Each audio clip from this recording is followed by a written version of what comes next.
Good evening. It's great to have you here with us tonight. I'm Tim Pham. Let's get right to our top stories now at 6. Spokane police say they shot and killed a man during a suspected car prowling incident earlier this morning. Now, here's what we know. When officers arrived at the scene near South Cannon Street, they say the suspect had a firearm and shots were fired by both the suspect and police. Meanwhile, a victim of the car prowling say they saw the suspect in their car, and when they confronted him, he pointed a gun at them.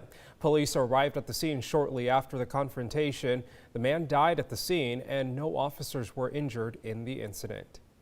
Now to another developing story we're tracking. Police identified 41-year-old Joshua Phillips as the suspect in the murder of a Spokane mother and the attack on her daughter. The mother was found dead in her home on April 11th. Her 5-year-old daughter is still recovering in the hospital in critical condition. Phillips has been booked with second-degree murder and second-degree attempted murder charges. His bail is set at $1.5 million. Well, for the first time in roughly 4 decades, Spokane Public Schools is proposing a major overhaul to school boundaries. The overhaul would impact thousands of local families.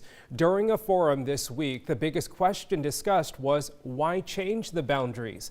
SPS says as housing and demographics have shifted, school enrollment numbers have also shifted, resulting in dramatic differences in school sizes.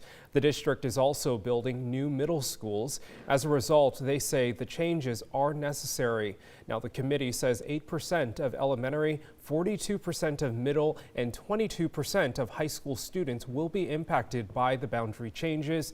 If you'd like to listen in, the next forum is coming up on Monday night at 6:30. You can find more information on our website, krem.com.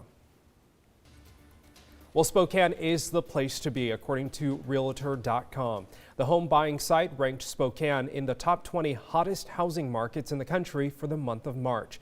The ranking system used by the site includes affordability, the number of views on a property, and how long a listing stayed on their website. Most of the top markets have seen up to 18% higher price listings compared to the national average. Realtor.com expects many home buyers are buying more expensive homes in hopes they will keep good low mortgage rates. All right, to weather now. Wow, spring weather doesn't get much better than this, right? The question, though, is will this weather hold for the rest of the weekend? Meteorologist Michelle Boss is live in the Weather Center tonight. Michelle, I'm hoping for a copy and paste tomorrow, but it doesn't sound like it'll be a complete copy and paste. No, so some things are going to stay consistent. We've had very warm weather today, high temperatures in the 70s. In fact, it's pretty nice out there right now in the 70s in the Spokane area, and some areas seeing upper 70s to near 80 degrees. We're going to continue to see that warmth tomorrow. A couple of things are going to be changing. We didn't have a lot of wind today. In fact, winds are calm across much of the inland northwest, or at least seeing wind speeds 10 miles per hour or less. It is going to get windy again, especially starting tomorrow afternoon, and then really the strongest winds are going to be tomorrow evening. So we could see 30 to 40 mile per hour gusts for tomorrow late in the day and early overnight. So that's one thing that will be different as well. Right now, satellite and radar showing dry weather across the inland northwest, plenty of sunshine. We will start the day with sunny skies, but likely see an increase in clouds and do have a chance of some showers and thunderstorms tomorrow afternoon and early evening. But in the short term, it is going to be gorgeous this evening. Very mild temperatures well after sunset, 58 degrees at 10 o'clock, and we should see plenty of sunshine again to start your Sunday. Chance of rain looks like this, dry through this evening and dry through pretty much all of tomorrow morning, but our chances for rain do increase by mid-afternoon. Here's a look at your 3-day forecast. 75 tomorrow, so another mild day. Chance of showers and thunderstorms tomorrow afternoon. Winds of change bringing us some cooler temperatures for Monday, 59 and sunny, but we'll warm it right back up for Tuesday, mostly sunny, 65. Well, the Salvation Army of Spokane says they have plenty of food for vulnerable families and will open up their grocery store this coming week for those in need. But they still need your help. The Salvation Army says the nonprofit always needs help feeding local families. A family, depending on the size of the family, is going to receive 500 or more pounds of food, non-perishable and perishable food.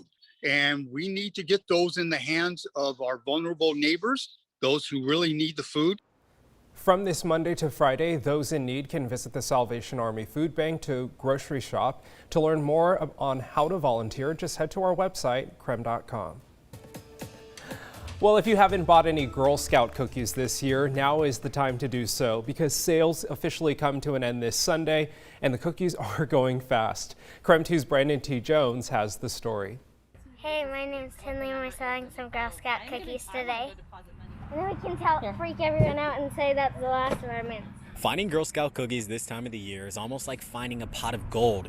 You've got to keep your eyes peeled, and when the opportunity presents itself, it's hard not to indulge yourself in a few boxes of Thin Mints. So I'll take 10 and donate 10. Tinley Brown is 9 years old, and she's been selling the cookies for as long as she can remember. This year, she took on a pretty large task with pushing out a goal of 2,021 cookies, and not only has Tinley been able to accomplish that, but she's donating 200 boxes to the military. Yeah, we've been giving the military donations, and if we can get extra ones past my goal, we're gonna give some to Shriners if we're allowed to. Spokane's always been about supporting local business, and that's no different when it comes to the Girl Scouts. One person even donated more than $400 to her stand. Oh, I'm super proud of her. She's worked really hard, and we were both exhausted after the cookie sale.